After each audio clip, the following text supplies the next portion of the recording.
Buenas tardes tengan todos ustedes, queridos hermanos.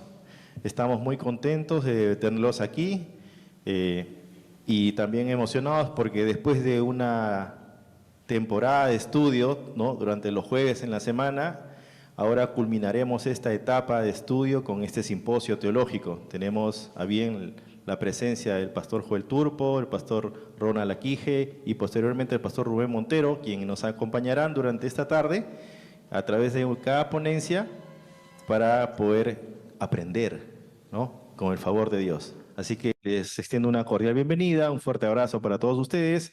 Para nuestros hermanos que están en Zoom también les extendemos un cordial saludo y todo esto que sea para la gloria y honra de nuestro Señor Jesús. Amén. Entonces vamos a dar inicio a nuestro programa y los invito a ponerse de pie para entonar las estrofas del himno 578. Muy bien, vamos a comenzar entonces ya con la ponencia de este simposio. Y en la primera ponencia nos acompaña el pastor Joel Turpo Chaparro, un pastor con gran experiencia. Su trayectoria es licenciado en teología por la Universidad Peruana Unión, magíster en teología y candidato a doctor en teología sistemática por la Universidad Adventista de Plata en Argentina.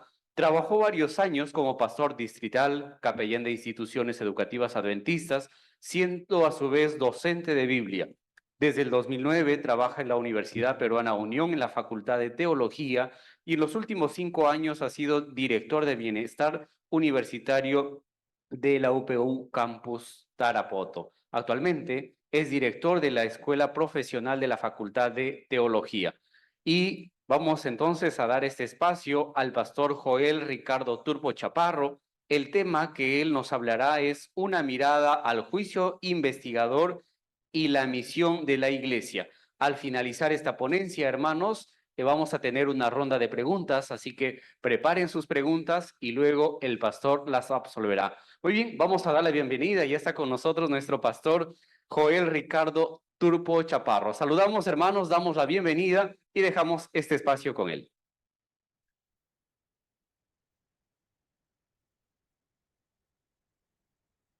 Hermanos, un feliz sábado y buenas tardes también. Una alegría estar con ustedes nuevamente. Estuve por el Zoom también en estas sesiones que tuvieron de estudio de las profecías. Creo que estaban leyendo el libro Evento de los Últimos Días, pero muy bueno su evento, toda la organización que tienen y especialmente las ansias de conocer la palabra de Dios, ¿no?, que es algo que yo creo une a la iglesia adventista del séptimo día, ¿no? Ese hambre de conocer más la palabra de Dios.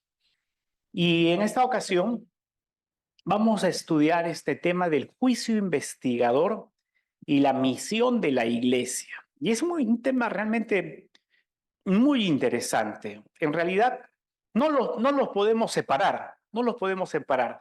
Yo voy a poner aquí algunos cuadros para introducir. Ok.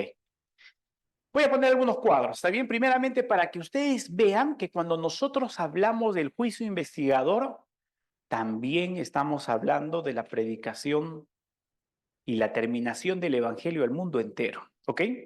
Es decir, cuando hablamos del juicio investigador, también estamos hablando la terminación del evangelio al mundo entero. Fíjense aquí en el cuadro.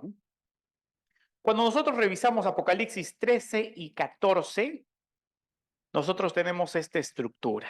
Es una estructura que sale, ¿no es cierto? Por ejemplo, ustedes van a tener allí la bestia con 10 cuernos, pero tiene características de león, de leopardo y del oso, ¿no es cierto? Eso aparece en Apocalipsis 13, 1. Y después aparece un poder usurpador y opresor que trabaja por 42 meses. 42 meses, ¿hay cuántos días en 42 meses? 1260 días, ¿no? Que nosotros lo entendemos como años. Y de allí viene la proclamación del mensaje de los 3 ángeles. Esa proclamación del mensaje de los 3 ángeles de Apocalipsis 14, 6 al 3. El primer mensaje angelical proclama la hora de su juicio ha llegado. Fíjense, está proclamando la hora de su juicio. ¿Y a qué se refiere ese juicio? Al día de la expiación. ¿No es cierto? Estamos allí, ¿no es cierto? Bueno, vamos a ver. Y después, Apocalipsis 14:15, si ustedes leen ese pasaje, se va a proclamar la hora de cegar ha llegado. Allí hay 2 horas en Apocalipsis 14, la hora de su juicio y la hora de cegar, que se refiere a la segunda venida de Cristo. Fíjense, esta es la estructura que aparece en Apocalipsis 13 y 14. Si nosotros revisamos el texto donde aparece el tema del juicio, que es Daniel 7, nosotros tenemos la misma estructura. Interesante, la misma estructura. Es decir, el apóstol Juan está recapitulando lo que Daniel narró del juicio. Fíjense ustedes, en Daniel 7 tenemos también 4 bestias, ¿verdad? Están ahí las bestias. 4 bestias, león, oso, leopardo y la bestia con 10 cuernos. Después tenemos el poder usurpador y opresor, ¿no es cierto? Ahí está. Es la actuación del anticristo por 1260 días. Y así va a decir Daniel 7:25. Tiempos y la mitad de un tiempo que equivalen a 1260 días o 3 años y medio, ¿verdad? Y después en esa escena, claramente nosotros tenemos el juicio celestial. Y después del juicio celestial, los santos reciben el reino. Esta estructura, hermanos, tiene que estar clara en nuestra mente, ¿está bien? Tiene que estar muy clara en nuestra mente. Ustedes tienen que sustentar con su Biblia esta estructura, ¿ok? Y lo podemos hacer. Por ejemplo, a ver, vamos a abrir la Biblia. Daniel 7, 21 y 22.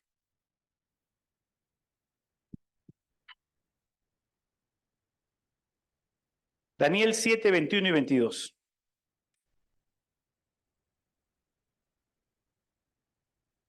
Abran sus Biblias de paso, hermanos, porque el frío a veces da sueño.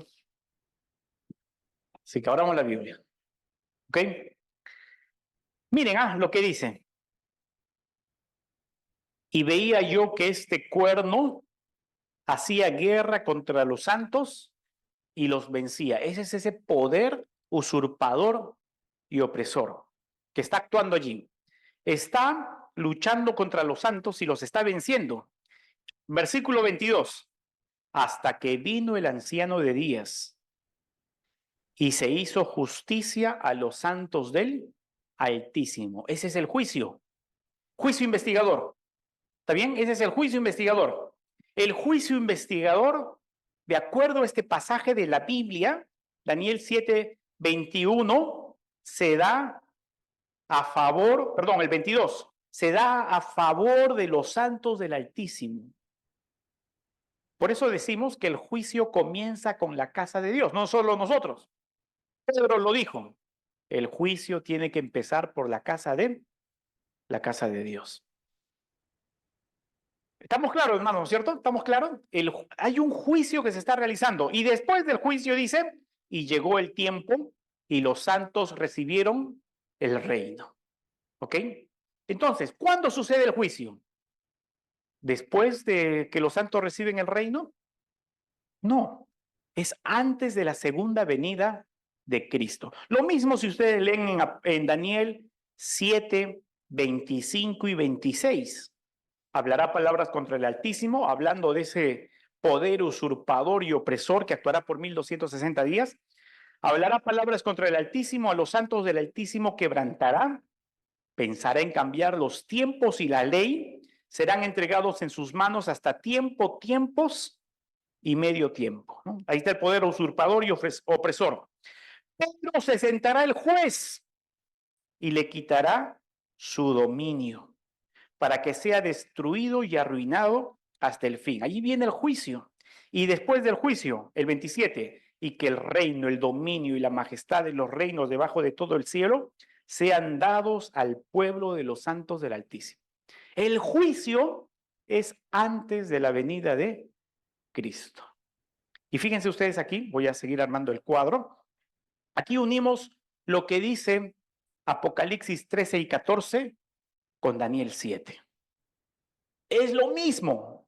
Fíjense, lo mismo. Estamos hablando de lo mismo. El apóstol Juan en Apocalipsis 13 y 14 está recapitulando la obra impía que realiza ese cuerno pequeño de Daniel 7. Pero ustedes se fijan. Y por esto nosotros entendemos que el juicio celestial es paralelo con la proclamación del mensaje de los tres ángeles. Y fíjense ustedes, aquí yo he puesto algunas características que lo vamos a analizar un poquito más en un cuadro del cuerno pequeño y la bestia de Apocalipsis 13. Ambas hablan blasfemias, hacen guerra contra los santos y tienen poder por 3 años y medio, ¿no? Que equivalen a 42 meses o 1260 días. Es el mismo tema. Apocalipsis está recapitulando al cuerno pequeño de Daniel 7, al cual se lo considera como el anticristo. Aquí yo puse dos pasajes para que se pueda ver ese paralelismo, ¿no? Un claro paralelismo. Fíjense ustedes, yo no puedo leer allá porque están muy chiquitas las letras, pero fíjense, muy similar. Apocalipsis 13:5 es el primero y abajo está Daniel 7:25. Se le dio boca que hablaba grandes cosas y blasfemias y se le dio autoridad para actuar 42 meses. Se le permitió hacer guerra contra los santos y vencerlos. Daniel 7:25, lo mismo. Y hablará palabras contra el Altísimo, a los santos del Altísimo quebrantará, pensará en cambiar los tiempos y la ley y serán entregados en su mano hasta tiempos y medio tiempo. Ok, está recapitulando. Ahora fíjense ustedes, hermanos. Daniel 8. La estructura de Daniel 8 es muy similar a la de Daniel 7. Nosotros ya sabemos eso, ¿verdad? Hay un paralelismo con Daniel 7. Y por ende, Apocalipsis 13 y 14. En Daniel 8 aparece el carnero y el macho cabrío, que representan a... ¿Qué representan? ¿Me ayudan de paso? A Grecia, Medo-Persia y a Grecia, ¿verdad? El mismo Daniel lo dice así. Daniel en Daniel 8:21 identifica al macho cabrío y al carnero como Grecia y Medo-Persia. Daniel lo dice, Daniel lo identifica así. Daniel 8:9 al 14 va a aparecer un poder usurpador terrible, que es el cuerno pequeño, que va a ser un sacrilegio contra el príncipe del santuario y le va a quitar el continuo, el tamid, ¿no? Allí vamos a leerlo un poquito más adelante. Y Daniel 8:14 nos dirá que 2300 tardes y mañanas y luego el santuario será purificado. Y finalmente el quebrantamiento del poder usurpador y opresor. Fíjense, yo pongo ahora los tres en paralelo. Ahí he puesto los tres en paralelo, ¿no? No sé si se ve bien. Vamos a ver si aquí se puede. Ok. Pero cuando pongo los tres en paralelo, el primero es Apocalipsis 13, ¿no? El segundo es Daniel 7 y el tercero es Daniel 8. Es la misma estructura. ¿Se fijan? La misma estructura. La bestia con 10 cuernos, características de león, leopardo y oso. En Daniel 7, las 4 bestias, león, oso, leopardo, la bestia con 10 cuernos. Y en Daniel 8, el carnero y el macho cabrío. Es casi la misma estructura. Aquí, poder usurpador por 42 meses. El poder usurpador y opresor, la actuación del anticristo por 1260 días en Daniel 7. Y Daniel 8, el poder usurpador y opresor ataca el santuario. Y fíjense ustedes, ¿no? Por eso mencionaba que cuando hablamos del juicio investigador, estamos hablando también de la proclamación del evangelio al mundo. Porque en Apocalipsis 14:7, el tema va a ser la proclamación del mensaje de los tres ángeles a toda nación, tribu, lengua y pueblo. Y está en paralelo con el juicio celestial de Daniel 7 y en paralelo con la purificación del santuario. Es decir, la purificación del santuario, porque Daniel 8:14 dice, 2300 tardes y mañanas, y el santuario será purificado. Se está refiriendo al juicio antes de la venida de Cristo. ¿Ok? Se está refiriendo al mismo evento, al juicio celestial. Y también se refiere a la proclamación del mensaje de los tres ángeles. Esto está antes de la segunda venida de Cristo. Estamos, hermanos, ¿no es cierto? Sí. Porque yo he puesto aquí otros pasajes de la Biblia. Bueno, también la actuación, pero vamos a avanzar aquí. Quiero con ustedes armar un cuadro. Pero antes de armar el cuadro, yo les voy a pedir que se pongan de pie. ¿Está bien? Vamos a ponernos de pie. Hermanos, vamos a armar un cuadro. ¿Está bien? Yo voy a necesitar su ayuda porque tal vez no me va a alcanzar el tiempo para buscar los textos. Pero ya estamos quedando algo claro. ¿Qué estamos quedando claro? Que el día del juicio investigador, fíjense el nombre que le estoy dando, ¿no? Juicio investigador es idéntico a la proclamación de los tres mensajes angelicales, ¿verdad? Es idéntico, está en paralelo, no lo separamos. Y eso es lo que hace Apocalipsis 14:6, no lo separa. Por eso dirán, vi volar por en medio del cielo otro ángel que tenía el evangelio eterno para predicarlo a toda nación, tribu, lengua y pueblo. Y decía a gran voz, temed a Dios y dadle gloria, y ahí viene, porque la hora de su juicio, claro, ya llegó la hora del juicio investigador, pues, ya llegó la hora del juicio investigador, antes de la venida de Cristo. Ok, aquí nosotros tenemos la línea de tiempo. Vamos a avanzar un poquito rápido, ¿ya? Tenemos la línea de tiempo. Ya hemos visto las profecías de Daniel 7, los animales que aparecen, ¿verdad? Que representan a Babilonia, Medo-Persia, Grecia, Roma. Tenemos la actuación del cuerno pequeño, al cual se lo identifica como el anticristo. ¿Ok? ¿Y qué hace ese anticristo, ese cuerno pequeño? Dice, hace guerra contra los santos y los vencía, dice el texto. Fíjense, ¿contra quién se mete? Contra el pueblo de Dios. Le he puesto una X porque está persiguiendo al pueblo de Dios y está eliminando al pueblo de Dios. También se mete contra la ley de Dios. Daniel 7:25 dice, hablará palabras contra el Altísimo, a los santos del Altísimo quebrantarán, pensará en cambiar los tiempos y la ley, pero también se mete con la Biblia, hermanos. Eso está mucho más claro en Daniel 8:12. Daniel 8:12, cuando habla de este cuerno pequeño, ¿qué dice? Ahí sí me ayudan. 8:12. 8:12, ayúdenme por favor. Sí, 8:12.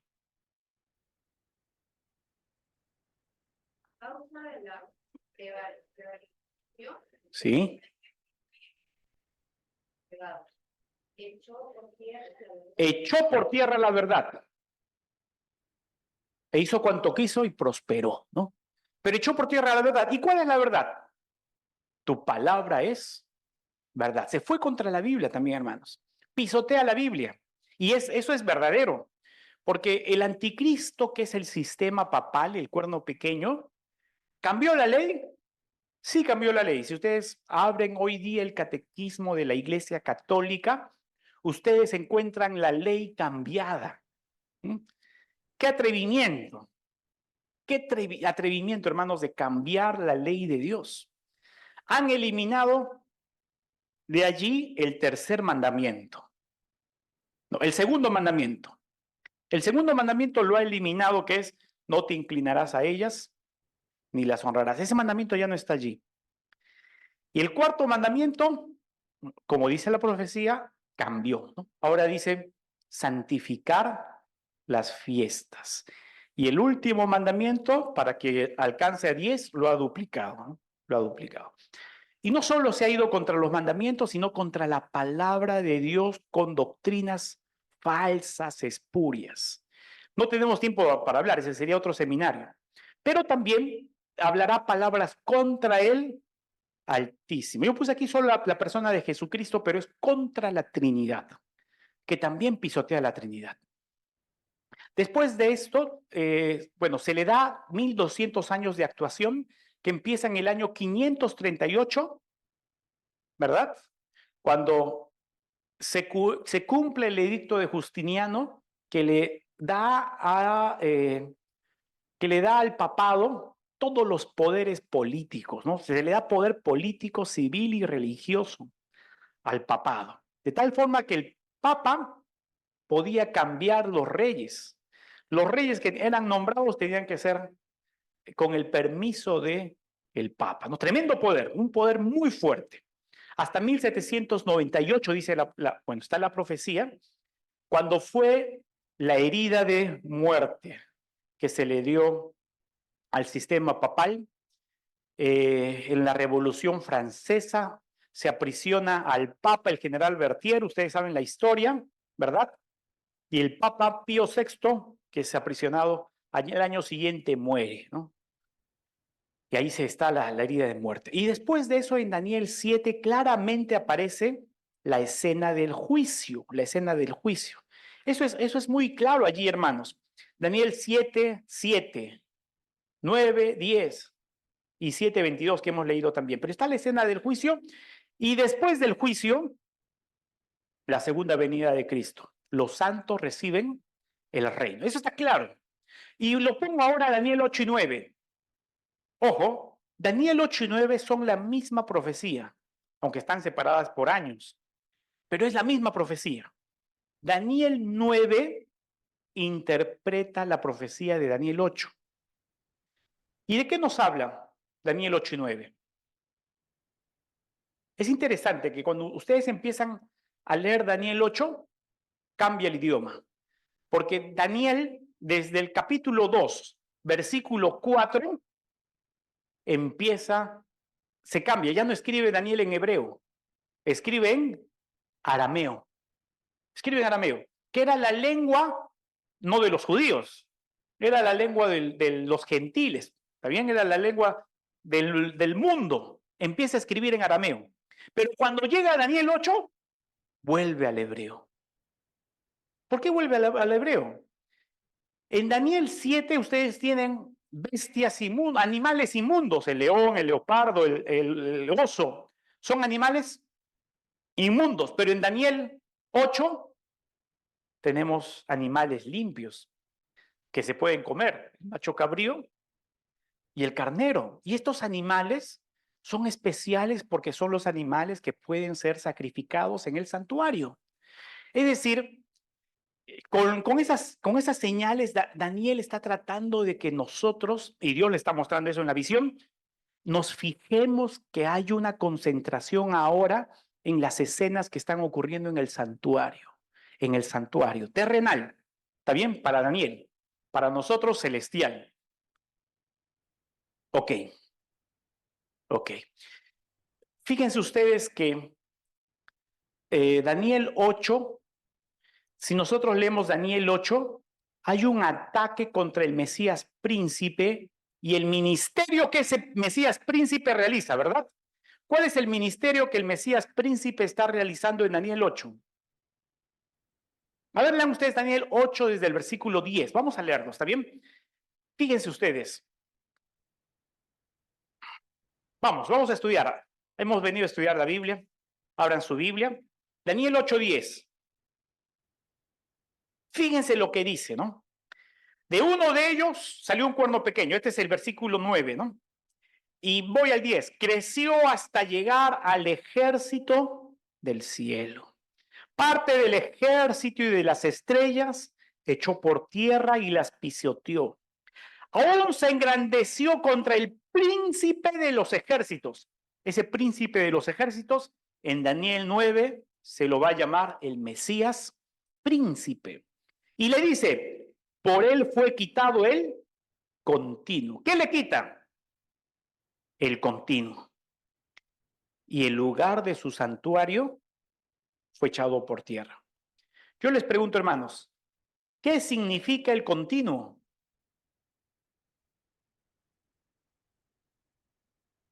Eso hay que anotarlo, ¿ya? ¿Qué significa el continuo? Anótenlo, ya hermanos, anótenlo. Les tendría que dar tal vez después los textos bíblicos, donde tengo anotado. El continuo les voy a decir qué es, pero tienen que anotarlo, ¿ah? La palabra continuo, hermanos, se usa especialmente en las actividades del santuario que se realizan en el atrio y en el lugar santo. ¿Ok? Para eso se utiliza el continuo. Por ejemplo, el sacrificio se realizaba continuamente. ¿Está bien? Se utiliza la palabra continuo para el sacrificio.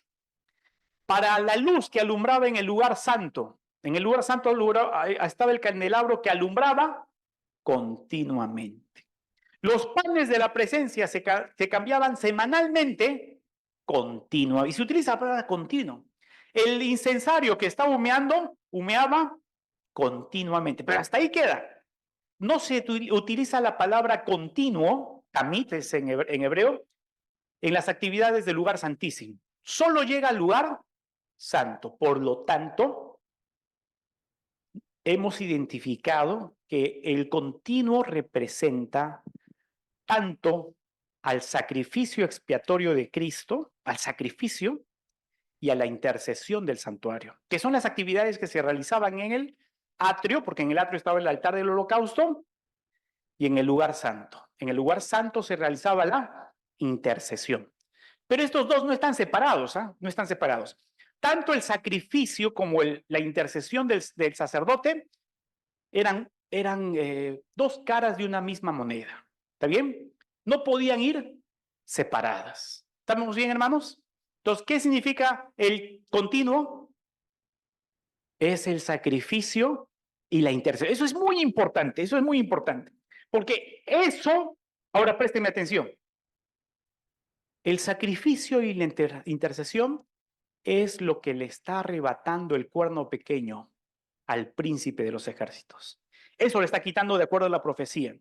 Se engrandeció frente al príncipe de los ejércitos, por él fue quitado el continuo y el lugar de su santuario fue echado por tierra. Versículo 12.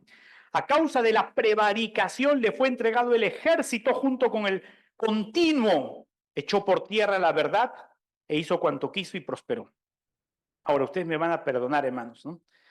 Yo en mi Biblia he borrado la palabra sacrificio, porque en el original no está sacrificio, no está la palabra sacrificio, solo está la palabra continuo, solamente que el que estaba traduciendo la Biblia ve que continuo se utiliza con los sacrificios, se utiliza con la luz, se utiliza con el candelabro, y él quiso ponerlo solo con el sacrificio, ¿no? Pero la palabra sacrificio no está en el original, ¿no? Solo es continuo. Entonces yo borré la palabra continuo, ¿no? Lo he borrado. Usted ve mi Biblia, está borrado, ¿no? En negro lo he puesto ahí, lo he borrado.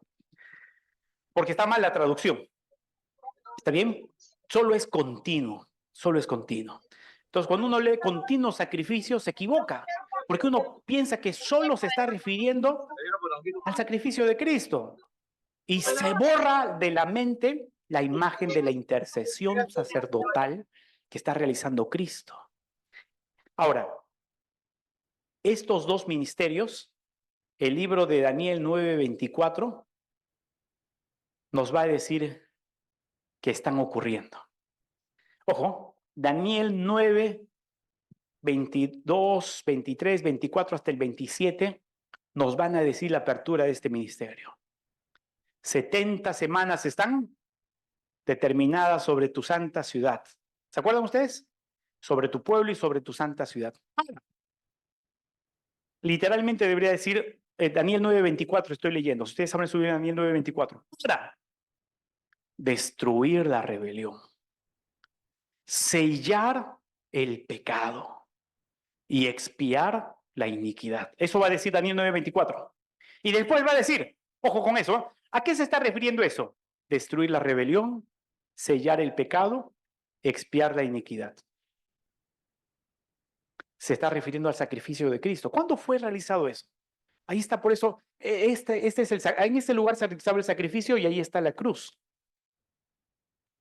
Con la cruz de Cristo Dios, hermanos, destruyó la rebelión, destruyó la rebelión. De ahí en adelante, hermanos, la victoria está ganada. ¿Está bien, hermanos? La victoria está ganada, porque se realizó el gran sacrificio de Cristo por nuestros pecados. Daniel 9:24 nos está hablando de esto. Pero Daniel 9:24 no habla solo de eso. Y después va a decir, e instaurar la justicia eterna. El libro de Romanos 3:21 en adelante, bueno, Romanos va a hablarnos de la justificación por la fe. Nos va a dar más detalles de esa justicia que está a nuestro alcance por la obra de ese Cordero que quita el pecado del mundo. Yo puse aquí en Zacarías, creo que es el capítulo 4, habla de las vestimentas, que se le quitan las vestimentas sucias y se le ponen vestimentas limpias. Eso es un buen ejemplo de la justificación, ¿no? ¿Qué es la justificación? Ser declarado limpio, inocente, justo, un hombre que no ha pecado, aunque sea un miserable pecador. Pero en las cortes celestiales eso sucede, hermanos. Pero la profecía de Daniel 8 dice que este ministerio, tanto el sacrificio como el intercesorio, se lo va a arrebatar el cuerno pequeño, el anticristo, el sistema papal. Yo les pregunto, ¿el sistema papal arrebató el sacrificio de Cristo? ¿Cuándo lo arrebata? ¿Cómo lo arrebata? Ahí le pongo una X. Porque este es un ataque directo al sacrificio de Cristo, hermanos. La Biblia dice que el sacrificio de Cristo se tiene que realizar muchas veces o una sola vez.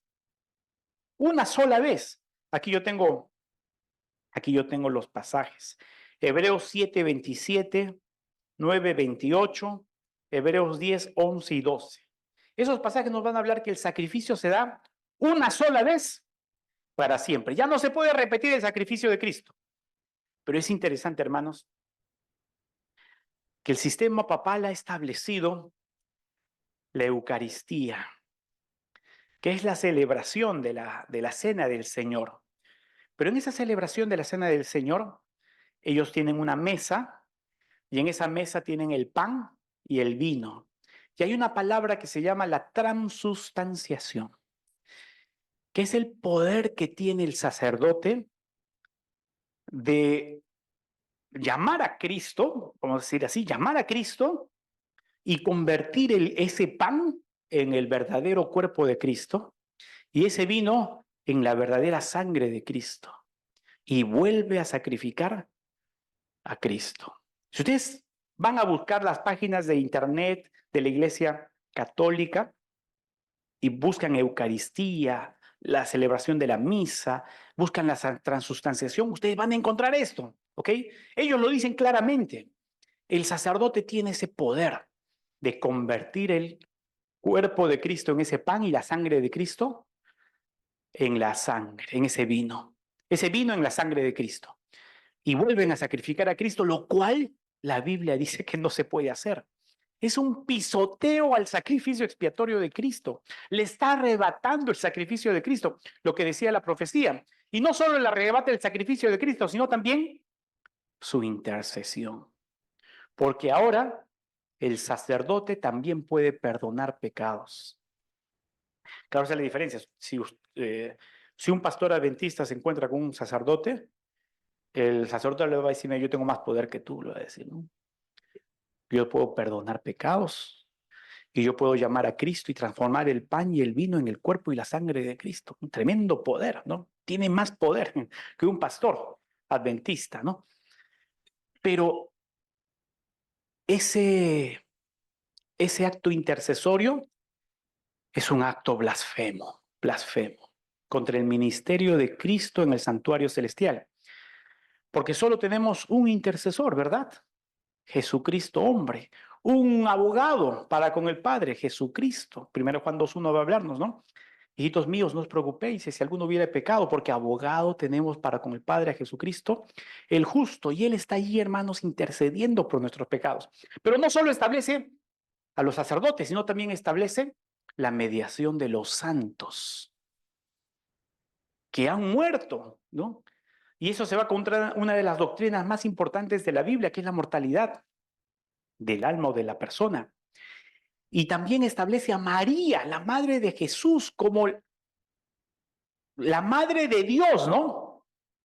Y la que también intercede por nuestros pecados. Y la misma iglesia al final termina también siendo un canal de salvación, ¿no? Del sistema papal. Ahora, ahí he puesto la imagen de la iglesia católica. Ok, porque esto, ¿qué está haciendo Daniel 9? Está interpretando Daniel 8:14. Hasta 2300 tardes y mañanas, luego el santuario será purificado. Daniel 8, 17 y 19 claramente nos dice que esta profecía está cerrada, está sellada hasta el tiempo del fin. Solamente para corroborar, ayúdenme a leer Daniel 8, 17. Ayúdenme, por favor, porque ustedes pueden decir, este pastor está hablando nomás y no está leyendo la Biblia. Lean Daniel 8, 17. ¿Qué dice Daniel 8, 17? Alguien que lo lea fuerte. Hermana, ¿puede leerlo? Se acercó a mí, con venida me asombré y caí sobre mi rostro, pero él me dijo, hijo de Adán, entiende que la visión es para el tiempo del fin. Mire, qué clarito, ¿no? La visión, ¿para cuándo es? Entonces yo le pongo aquí al tiempo del fin. Y justo, miren, porque estamos hablando ahí de las 2300 tardes y mañanas que nosotros sabemos que llegan hasta el año 1844, cuando nuestro Salvador pasa del lugar santo al lugar santísimo. Y miren, y empieza la obra de juicio. Exacta las fechas, ¿ah? Es exacto. No sé cómo le puedo decir, el aspecto cronológico en las profecías es perfecto, ¿no? Todo calza perfectamente. Llegó el tiempo del fin, 1844. Y Apocalipsis 10, creo que yo lo he estudiado con ustedes también, va a recapitular esto, Apocalipsis 10. Y nos va a hablar del estudio del librito abierto, ¿se acuerdan? El librito abierto que se lo comió, que se representa las profecías de Daniel, en especial las 2300 tardes y mañanas de Daniel 8:14, que fue dulce en la boca, ¿verdad? ¿Se acuerdan ustedes? Pero cuando hubo pasado, amargó mi vientre. Y Daniel 10:11 va a decir, es necesario que profetices otra vez sobre muchos pueblos, naciones, lenguas y reyes. Esto es lo que le ocurrió a la iglesia adventista, ¿no? Cuando la iglesia adventista, y voy a llamar también a Guillermo Miller adventista, aunque no fue adventista, pero estudió la Biblia, él interpretó Daniel 8:14 como la venida de Cristo. En el año 1844, en abril, al inicio, y después el 22 de octubre se aceptó.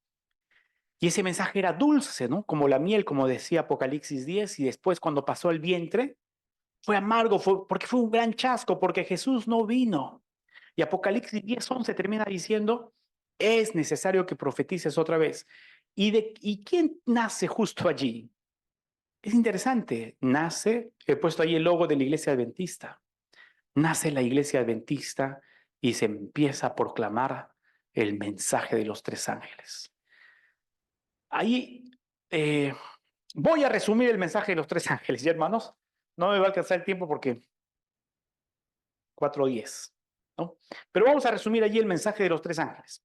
El mensaje de los tres ángeles es la preparación necesaria para la segunda venida de Cristo. ¿Qué es el mensaje de los tres ángeles?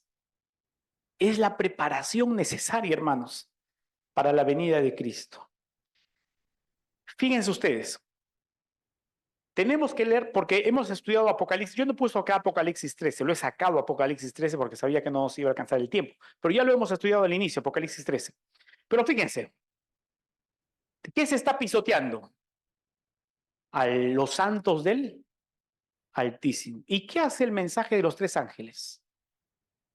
Restaura a los santos del Altísimo. Levanta un pueblo. Se está pisoteando el pueblo de Dios, ¿eh? Se está destruyendo a los santos del Altísimo. El cuerno pequeño está batallando contra ellos. ¿Y qué hace el mensaje de los tres ángeles? Restaura al pueblo de Dios. ¿Cómo sabemos eso? Porque la palabra ángel significa mensajero. No se refieren a ángeles literales, sino se refiere al pueblo de Dios que va a predicar el evangelio, a los adventistas del séptimo día.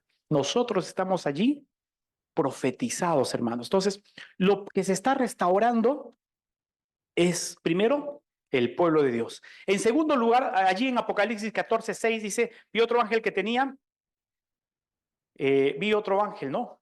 Sí, que volaba por el medio del cielo, que tenía el evangelio eterno para predicarlo a toda nación, tribu, lengua y pueblo. Les pregunto, ¿cuál es el evangelio eterno? ¿Cuál es ese evangelio eterno? Entonces, lo que nosotros usamos para interpretar la Biblia, y ese es el método de los métodos, hermanos, se llama analogía escritura, ¿no? El principio de analogía escritura, que se resume en que la Biblia es su propio intérprete. ¿Está bien? ¿Quién es el mejor intérprete de la Biblia? La Biblia misma. Entonces tenemos que encontrar un pasaje de la Biblia que nos diga de un mensaje eterno, un mensaje eterno. ¿Puede encontrar en la Biblia un mensaje eterno que fue dado antes de la fundación del mundo y que después se reveló a nosotros? Sí. Primera de Pedro 1, 18 al 21. Fíjense ustedes, hermanos. También Efesios 1 nos va a hablar de lo mismo. Pero vamos. Primera de Pedro 1, 18 al 20. Ayúdenme a leer, hermanos, por favor. Primera de Pedro 1, 18 al 20.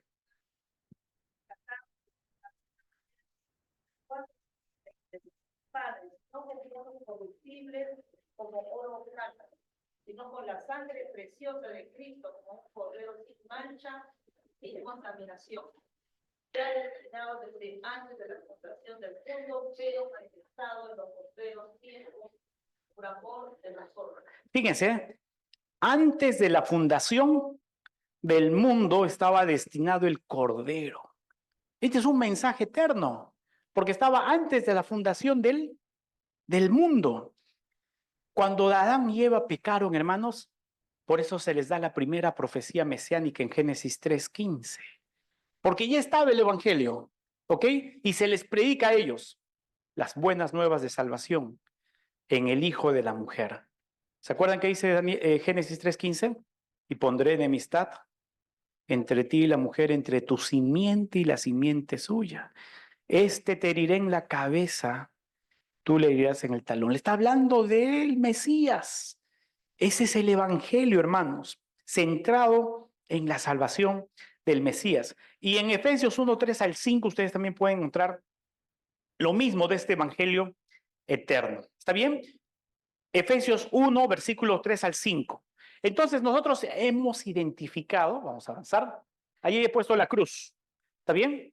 Y fíjense, es lo que se está pisoteando, en pocas palabras, lo que se está pisoteando, lo que el anticristo, el cuerno pequeño, la bestia de Apocalipsis 13, está pisoteando, el mensaje de los tres ángeles lo está restaurando. Está restaurando el verdadero evangelio. ¿Está bien? Aquí, por ese puesto, es la cruz de Cristo que está siendo pisoteado y el ministerio de Cristo en el santuario celestial y el tema también de la justificación por la fe.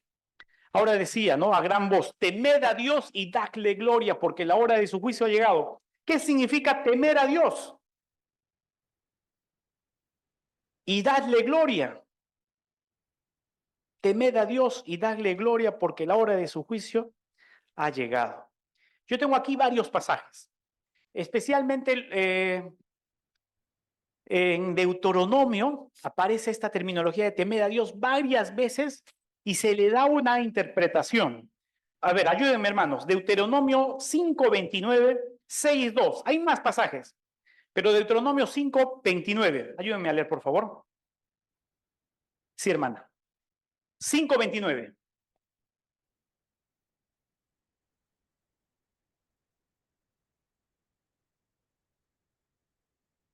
Ok. Temer a Dios significa guardar sus mandamientos. Ustedes busquen, les voy a dictar los textos, porque hay muchos.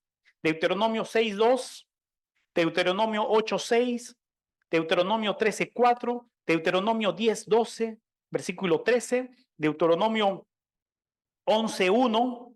Pero en todos esos pasajes ustedes van a encontrar que temer a Dios significa guardar sus mandamientos. Y fíjense, ¿qué está siendo pisoteado? Los mandamientos. Los mandamientos están siendo pisoteados. Ahora se está restaurando los 10 mandamientos. Vamos a avanzar. Y con los 10 mandamientos, hermanos, temer a Dios significa, claro, guardar sus mandamientos. Pero la palabra de Dios es una antorcha que nos alumbra a nosotros, ¿verdad?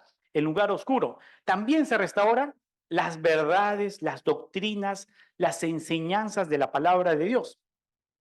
Por eso la iglesia adventista, hermanos, nosotros creemos que hemos sido, nosotros creemos que tenemos raíces también en la Reforma. La Reforma ha restaurado también verdades. Se ha quedado hasta la justificación por la fe. Pero no llegó, por ejemplo, al sábado. Nosotros sí estamos llegando más allá, ¿no es cierto? Pero tenemos el deber de restaurar las enseñanzas que están en la palabra de Dios. ¿Y qué significa darle gloria? Si ustedes me ayudan, hermanos, en el texto de Juan 17:4. Solo ese texto. Juan 17:4. Jesús va a hablarnos allí qué significa darle gloria. La obra que te encargaste. Miren, te he glorificado acabando la obra. 1 Corintios 10:31, ¿qué dice? Si pues coméis o bebéis o hacer cualquier otra cosa, hacerlo todo para la gloria. La gloria de Dios, hermanos, significa que con nuestra vida, ¿no? Nosotros cumplimos la palabra de Dios, obedecemos la palabra de Dios. Damos gloria a Dios cuando obedecemos su palabra. Por eso ahí está tanto los 10 mandamientos como la Biblia. Y hay la proclamación de adorad a aquel que hizo el cielo, la tierra, el mar y las fuentes de las aguas, que es una alusión al cuarto mandamiento, ¿no? ¿Cómo termina el cuarto mandamiento? En Éxodo 20:11. No dice, acuérdate del día de reposo para santificarlo, 6 días trabajarás, pero ¿por qué? Porque en 6 días hizo Jehová el cielo, la tierra, el mar y las fuentes de las aguas. Y lo mismo repite aquí este evangelio, ¿no? Adorad a aquel que hizo el cielo, la tierra, el mar y las fuentes de las aguas. Y se restablece la adoración al Creador. Ya es hora, pero permítame terminar así brevemente. El segundo mensaje, otro ángel le dijo diciendo, ha caído Babilonia, la gran ciudad, que ha hecho beber a todas las naciones del vino del furor de su fornicación. ¿Quién es Babilonia? Dice que fornica. Si nosotros vemos en Apocalipsis 17:5, a esta Babilonia se le llama la gran ramera, la gran prostituta. Y es interesante que en el Antiguo Testamento nosotros tenemos esta imagen, hermanos, de una mujer pura que se convierte en prostituta. Por ejemplo, el libro de Oseas. ¿Ustedes abren el libro de Oseas? ¿No es cierto? Una mujer que adultera, ¿no? Y es un símbolo del pueblo de Dios. Por eso allí ustedes van a ver, es Israel, que se ha convertido en ramera en el Antiguo Testamento. Pero lo mismo, lo triste es, aquí pongo los textos, lo mismo le está pasando a la iglesia cristiana. La iglesia cristiana, hermanos, lamentablemente también apostató. La iglesia que fue fundada por Cristo apostató y se convirtió también en una ramera, la gran ramera, y va a ser Babilonia también, confusión. Pero es lo mismo, hermanos, ¿no? Está siguiendo el mismo sendero. Ok. Ahora, aquí yo he puesto las características de la Babilonia, porque a veces se indica, o algunos dicen, ¿no? La iglesia adventista es Babilonia, y cuando dice, salid de ella, pueblo mío, hay que salir de la iglesia adventista. Entonces, ¿cómo sabemos que la iglesia adventista no es Babilonia? ¿Cómo sabemos? Les voy a dar unas características, hermanos. Babilonia viene de Babel, ¿no es cierto? Que proviene de Génesis 11. Génesis 11. En Génesis 11, Babel significa puerta al cielo. Ustedes buscan en los diccionarios. ¿Qué significa? Puerta. Era un modo de salvarse, y eso es lo que estaban haciendo ese pueblo que estaba unido en Génesis 11, tratando de salvarse por si venía un nuevo diluvio.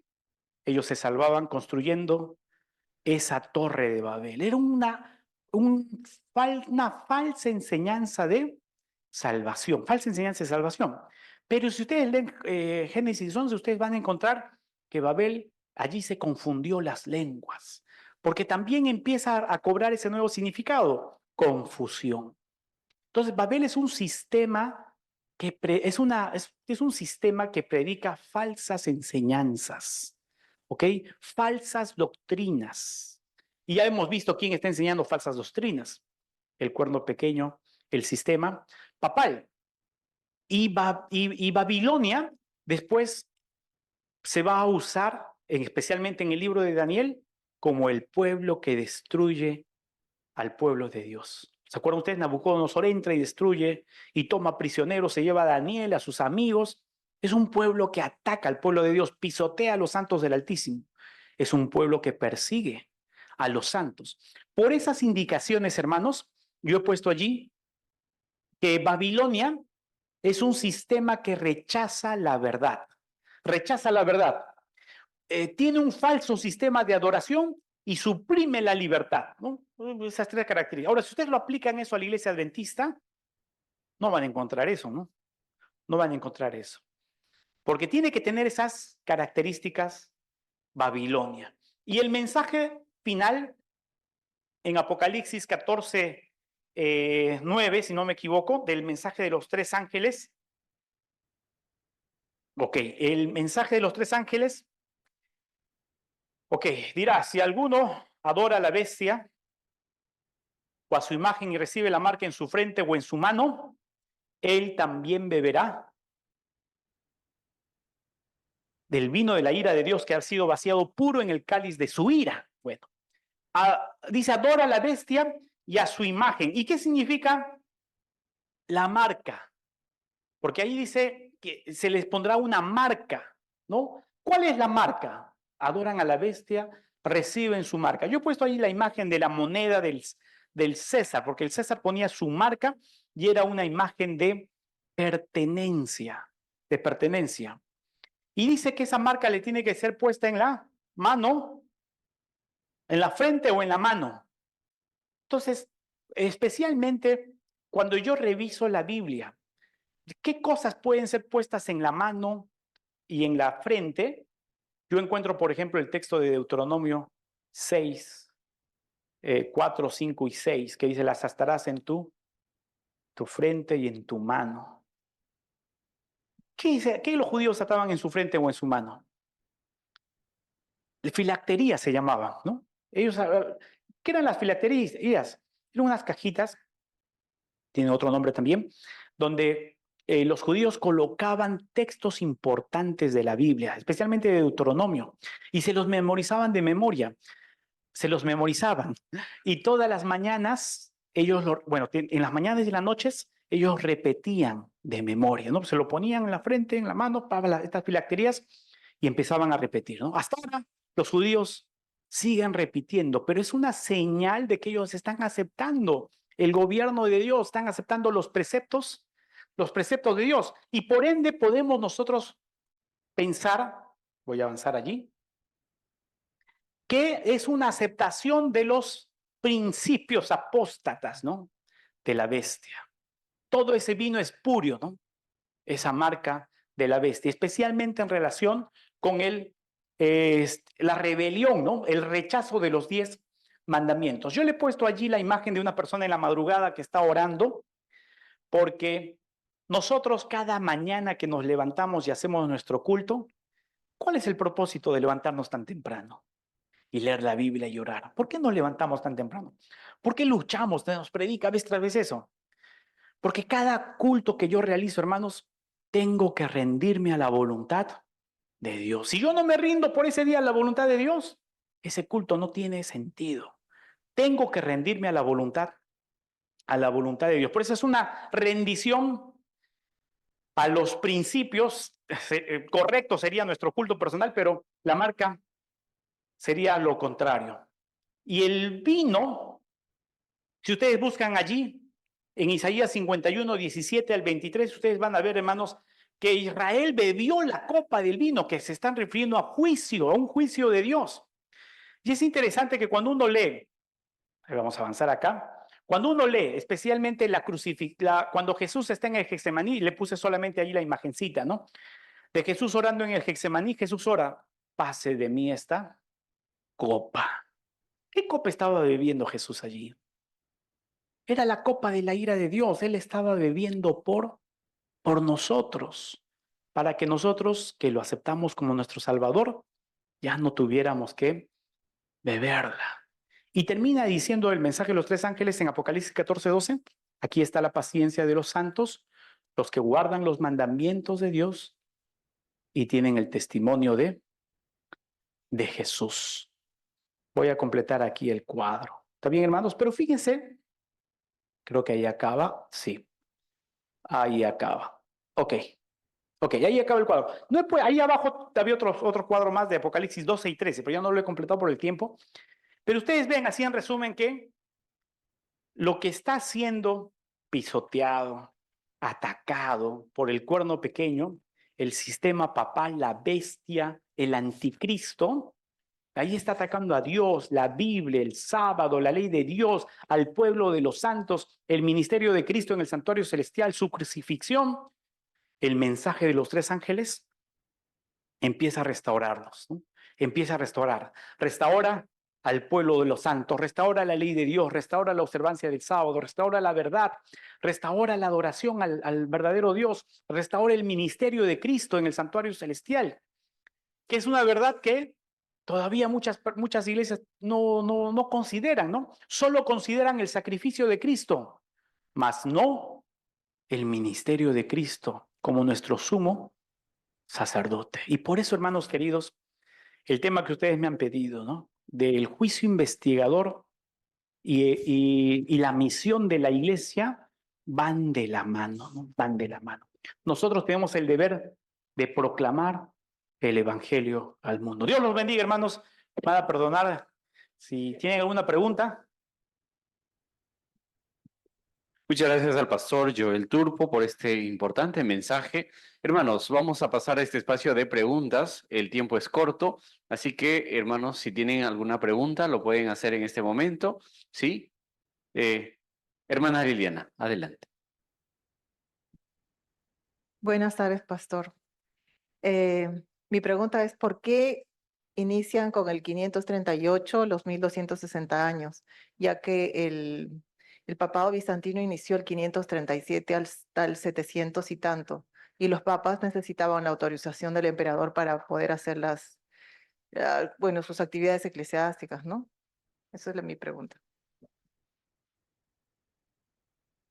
Claro, hermana, lo que nosotros sabemos por la historia es que el año 533 hay un edicto, búsquelo ahí usted, ¿no? El edicto de Justiniano, que se da el 533, que le daba prerrogativas al sistema papal y al papa también, prerrogativas de poder político, civil y religioso, ¿no? De gobernar. Esas prerrogativas no se pudieron cumplir ese año, ni los siguientes años, porque había un último reino que estaba en oposición al sistema papal. No recuerdo cuál era ese reino, pero el 538, creo que eran los ostrogodos, no sé, pero el 538 terminan por ser destruidos ese reino. Y al ser destruidos, ya el sistema papal tiene todo el poder.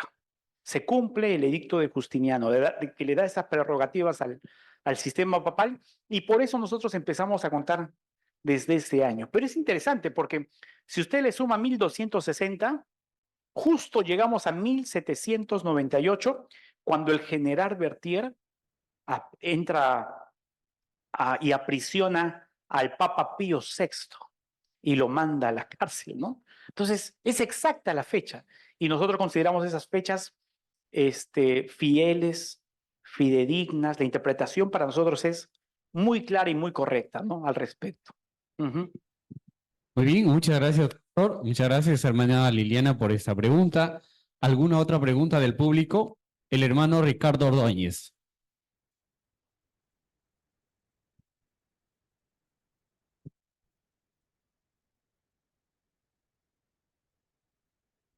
Pastor, buenas tardes. Una pregunta más que nada para que nos haga entender o explicar. Hebreos 9:12. ¿Cómo explicar que Cristo entró en un lugar santísimo? ¿Lo hay lectura para que escuchen la iglesia? Hebreos capítulo 9, versículo 12. Y no entró por sangre de machos cabríos ni de becerros, sino por su propia sangre. Entró una vez para siempre en el lugar santísimo, haciendo obtener eterna redención. Sí, habría que revisar la terminología, hermano, porque allí dice lugar santísimo, pero si usted compara la palabra que allí se está usando, es una mala traducción. Debería decir allí santuario, santuario. Pero es la traducción que están dando allí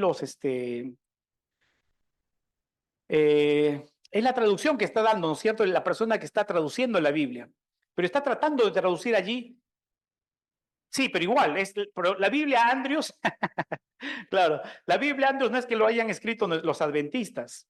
Si usted ve allí, es la versión Reina Valera 1995, ¿no? Y hacer la reversión Reina Valera 1995, se utiliza esa versión. Pero en la Biblia Andrews usted va a encontrar en los pies de página esta interpretación que yo le estoy diciendo. No es una interpretación, es la posición de la iglesia adventista. Ese término agión, ¿no? Con agión. Pero también se está utilizando en otros pasajes de la Biblia, pero se refieren al santuario como un todo. No se refieren al lugar santísimo, ¿no? Entonces habría que revisar esa terminología y usted, si agarra un diccionario, se va a dar cuenta que es verdad. Se refiere al santuario como un todo, ¿no? Entonces ahí hay un problema ya de traducción. Es por eso, hermanos, también que los pastores tenemos que estudiar hebreo y griego, ¿no? Estamos obligados a estudiar hebreo y griego y usar, pues, hay que comparar los textos, las palabras, y al comparar los textos y las palabras uno encuentra, yo creo que la mejor explicación, ¿no? Eso, hermano. Muchas gracias, pastor, por esta aclaración. El tiempo ha concluido, nos gustaría seguir en esta ronda de preguntas, pero tenemos que continuar con las ponencias. ¿Qué decimos la iglesia, hermanos? Muchas gracias a nuestro pastor Joel Ricardo Grupo Chaparro. Muchas gracias, pastor, que Dios lo siga bendiciendo y esperamos volver a reencontrarnos muy pronto. Vamos a dejar este espacio con nuestro departamento de música para que podamos juntos cantar un himno.